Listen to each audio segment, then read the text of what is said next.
This episode is brought to you by the Boneyard Huskies Club. The Boneyard Huskies Club empowers UConn student athletes while providing UConn fans with access to exclusive community, utility, and rewards.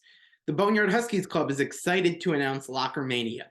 If the UConn men's basketball team wins the NCAA championship, fans who purchase a Boneyard Huskies Club men's basketball 2022-2023 season collectible will automatically receive full credit back for each purchase, and the athletes will still receive the full revenue from sales of their collectibles. For more information, go to boneyardhuskiesclub.com. That's Huskies with a YZ at the end. boneyardhuskiesclub.com.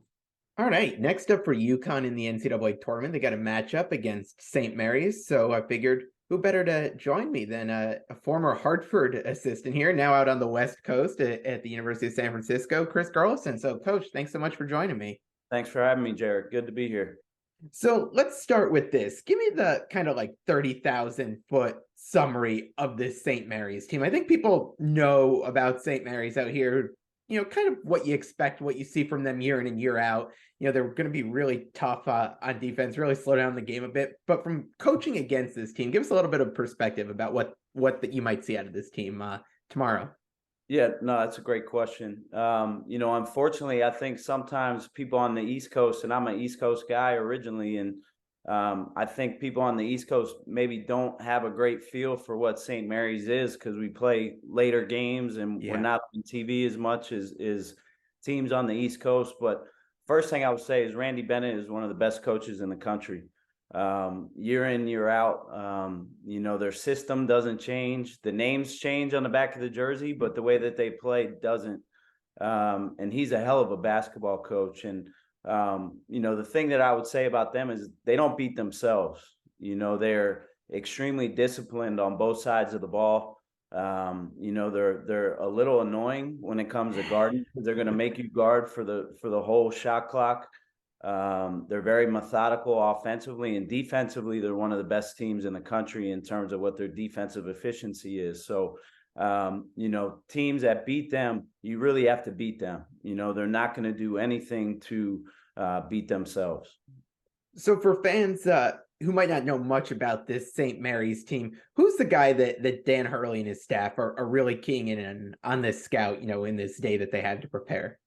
Yeah, I mean, if you look at their numbers, nobody really jumps off the page at you, right? In terms of, they don't have a 20-point a game score, but they are a team in every sense of the word. And I think that's what makes them so good. They have a different guy on different nights that can step up and assume kind of that scoring role for them. Aiden Mahaney's had a heck of a freshman year for them. He did not play well the other night. So I would expect he got into some foul trouble. I'd expect him to be probably a little bit more aggressive tomorrow. Logan Johnson, I think, is one of the best two-way players in college basketball with his ability to get downhill and score off the bounce, but also he's an elite defender. They're just a team in every sense of the word. Kyle Bowen, I think he averages 5 points a game, but he plays such an extremely important role for them. And they have great balance and some good depth. So I think it's going to be a collective game plan versus, trying to limit any singular guy for St. Mary's tomorrow night. When you were game planning to beat this St. Mary's team, what are the things you're keen in on? What are maybe a couple of their weaknesses that, UConn might be able to exploit to come out on top here? Yeah, I mean, I guess before I answer that, the thing I would say about both teams, I think they're probably two of the most physical teams in the country. Yeah. And UConn definitely has the edge when it comes to athleticism, but St. Mary's is super physical, and they make it tough, on both sides of the ball. And so when we were game planning them, they're unique in that they're going to play probably some of the longest possessions offensively in college basketball. They play kind of a grinded out style.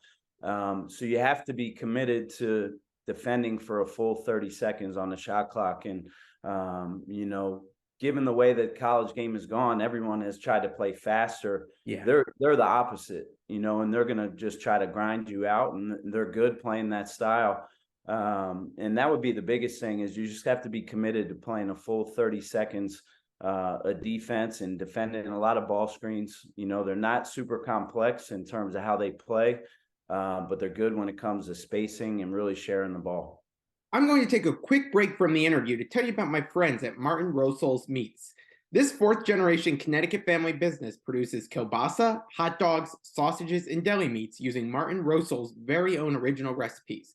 Their products can be found in grocery stores, delis, restaurants, and hot dog stands throughout the state. And if you're looking for your fill right away, check out their retail store in New Britain. For more information, visit martinroselsinc.com and go support a UConn fan-owned business. And now, back to the interview.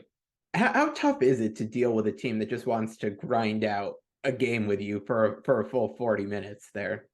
Yeah, I mean, I think it can go both ways. If you're able to get up on them, I think that can present some problems for them because they're not used to having to play at a faster pace. You know, you saw late in the season, Gonzaga tried to press them, you know, every made basket, every dead ball, and no one had really done that up to that point. And that presented some issues, I think, for St. Mary's, and I think VCU tried to do a little bit of that the other night, just could not score enough to kind of get over the hump against them. But that would be one area that I think if UConn can speed the game up, that definitely plays into their favor. How do you view the St. Mary's team from a rebounding perspective? Because I know they've got some big guys, and it seems like they try to hold you to a one and done, where UConn really wants to eat on the glass, and that's one of their big strengths. So I think that makes for an interesting matchup here.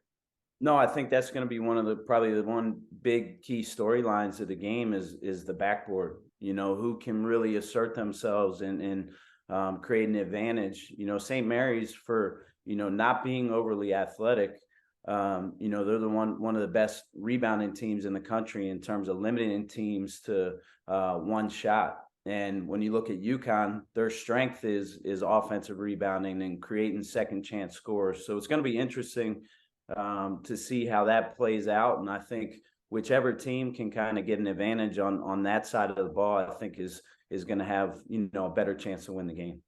I think one thing that's interesting about the style that St. Mary's plays, going up against UConn in particular, UConn, when this is going to be a grind out type of game, UConn could throw 9 guys out at St. Mary's. How do they come into this game from a depth perspective, and how many guys are you going to see out of their rotations? Yeah, I think as the season's gone on, Coach Bennett has kind of slowly shrunk their bench. They have some guys who play key roles off the bench, but I would say from a depth standpoint, UConn definitely would have the advantage in terms of being able to roll out there probably more guys that are used to playing, meaningful minutes. So I think that's a perfect segue into how I want to wrap here. I know before you were at San Francisco, you were at San Diego, and you were coaching there. You recruited fan favorite here out at UConn, Joey Calcaterra. Take us through what it was like watching Joey when you first saw him, whether it was in high school or early college days, and now seeing what he's been able to do at UConn.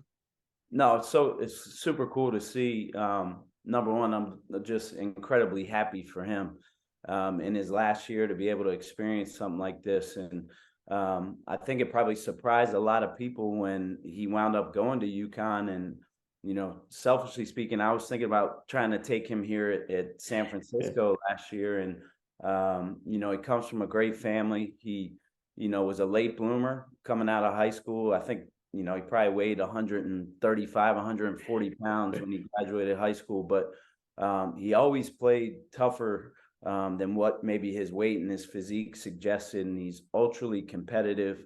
So it's no wonder that he's been a really good addition at UConn, because I just think he fits the toughness piece, the competitive piece, and brings great maturity to that group. And so it's neat to see. I mean, every time I have a chance to tune into a UConn game just to watch and support him, I'm going to do it. Awesome. Well, Coach, I really appreciate you taking some time to give us a quick preview here on St. Mary's. And I think the way this pod in the region shakes out, we might have to have you back on if we get a UConn Gonzaga matchup. So might be got to keep you on speed dial here. We'll see what happens. Great to connect with you, though. Absolutely. Thank you so much.